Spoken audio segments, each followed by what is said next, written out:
Manyabukufa mu ihanga ryawe aharigana katonzi Radio West Gambampre abo kuba no kuza kujoininga actually the big one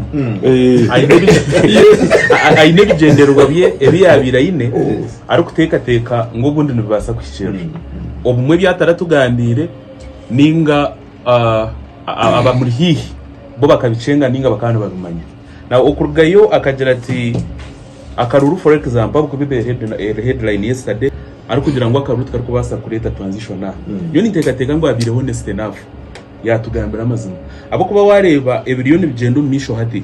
for example nupu yanedira ngo kurganesa meeting mukono eturane demanding ngo bagereze certificate kumanya ngo mukono yatireyo ekapasinga electoral commission yagumeho namiza bagacire now 3 days to the nomination day nubwo rero ne bahereza certificate kuba cine 18 districts zo kutambramo so hati oshanga ngo hariho ebikuba biplaningirwe and indeed hati nimbaso kutatana na Dennis the big one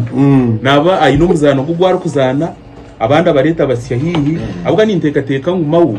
kwiya kububundi nawe atine byagwerire byatakwenda kutugambira nobwe kuba peaceful transition ninteka ngutaka abapate to eat because signs and symptoms is turu kureba hati the next successor wa the big one tuna ntumanya haba tabire ngo accident ninga hakabaho the next president kutari kugira ngo abanyarwanda basharamu ko tuza gukoresa amani yaba peaceful transition ntumanya the next president and I think maushana no bwakuza jamanisha gamo bakajata bakajihamo DNA te kubasa kubwita na success mwenu nukuba kuri yokutero omukuri na nakadingidi nabubundu nawo kugira byashobora Manyabukufa mu ihanga ryawe aharigana katonzi Radio West Gambampre